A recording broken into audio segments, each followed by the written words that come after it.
नमस्कार मंडळी. तर आपण खरं तर खूप दिवसांनी भेटतोय आणि तुम्हाला असं वाटत असेल की पोरगी इकडे रस्त्याला काय करतेय बाबा. असं काही नाहीये, गावाला चाललोय, भावाचं लग्न आहे त्याच्यामुळे इकडे चाललोय. थोडंसं ऊन जास्त झालं, मला असं वाटतं आपण थोडं सावलीत जाऊन बोलूयात. तुम्हाला तर माहितीच आहे की सध्या लग्न सराई चालू आहे आणि आपलं गावाला जायचं निमित्त पण लग्नच आहे. आणि दुसरी एक्साइटेड करणारी गोष्ट म्हणजे मला घरामागच्या आंब्याच्या कैऱ्या पाहिजे आहेत. चला तर एक मस्त थंडगार रस पिऊयात आणि पुढे निघूयात.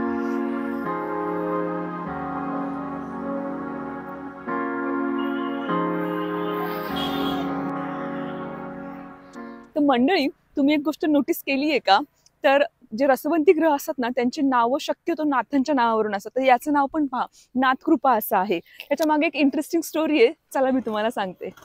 तर स्टोरी अशी आहे, पुरंदर तालुक्यातील बोगदेव नावाचं एक गाव आहे आणि त्या गावातील गृहस्थांनी पहिल्यांदा मुंबईमध्ये जाऊन रसवंती चालू केलं होतं. आणि त्या गावात नवनाथांचं खूप भव्य मंदिर आहे. तर आसपासच्या भागातील लोक त्या नवनाथांना खूप मानायचे, म्हणून त्यांनी त्यांच्या रसवंती ग्रहाला नाव नवनाथांचं दिलं होतं. आणि मग तशीच ती पुढे प्रथा बनत गेली आणि सगळ्या रसवंती ग्रहांची नावं नवनाथांच्या नावावरूनच पडत चालली आहेत.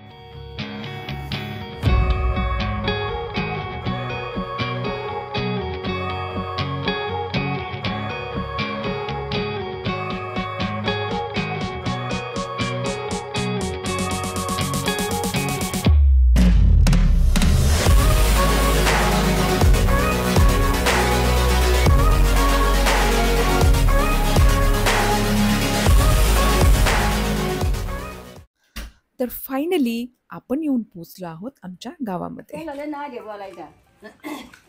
नाच कवालीला पंजाजे बरं लागत का पंजाजे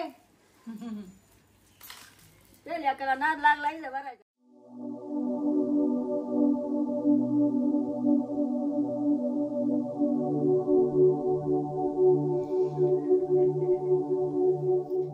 गुड मॉर्निंग मंडळी. तर आज आहे लग्नाचा दिवस आणि आम्हाला पटापट आवरायचंय, नाश्ता पाणी करायचंय, मस्तपैकी तयार व्हायचंय आणि निघायचंय लग्नाच्या ठिकाणी. पण त्याच्यापूर्वी मी तुम्हाला दाखवते आमचे आंब्याचं झाड.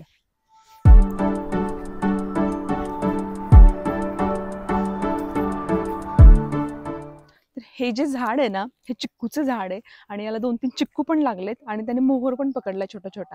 आता आम्ही या चिक्कू जाण्यापूर्वी काढून घेऊ. शिवायचा जन्म झाल्यानंतर आम्ही असे बरेचसे झाडं लावले होते घराच्या मागे. त्यातले आता काही राहिले, काही गेले. 2 अंजीरचे झाडं लावले होते, त्यातलं फक्त एकच आहे. बाकीचे जे आहेत जसं की पेरू लावलाय, जांभळ आहे आणि आंब्यांची तर सगळेच झाडं खूप छान छान टवकरली आहेत आणि त्याला आम्ही मस्त मस्त पाणी पण देतो.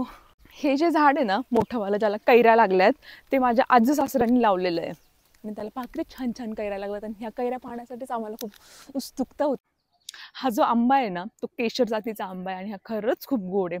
माझं लग्न झालं होतं त्या वर्षी आम्हाला खूप आंबे खायला भेटले होते या आंब्याचे आणि त्याच्यानंतरचे 3ही वर्ष लागोपाठ आम्हाला आता शेजार पाजारचे लोक खाऊन सांगतात की हा आंबा खूप गोड आहे तुमचा.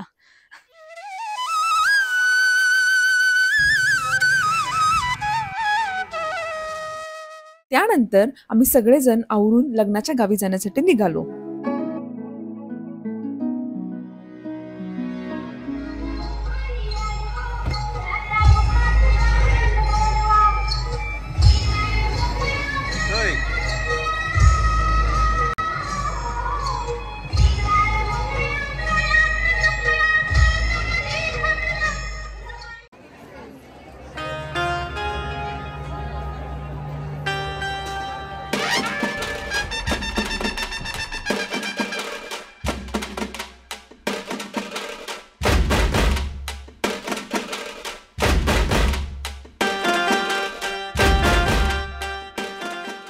चला पारण्याजवळ आलेला आहे. बाहेरवाल्यांना विनंती होत की ताबडतोब बाहेर मोडून घ्यायचे सर्वांनी.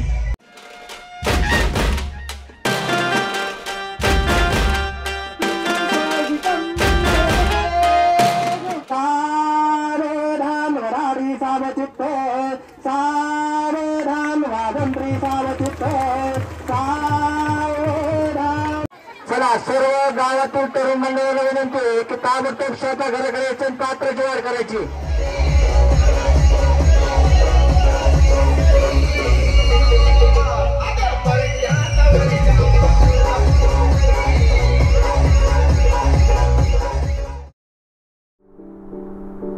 जर तुम्हाला माझा हा व्हिडिओ आवडला असेल तर नक्की लाईक आणि शेअर करा आणि चॅनलवर जर नवीन असाल तर चॅनलला सबस्क्राईब करा.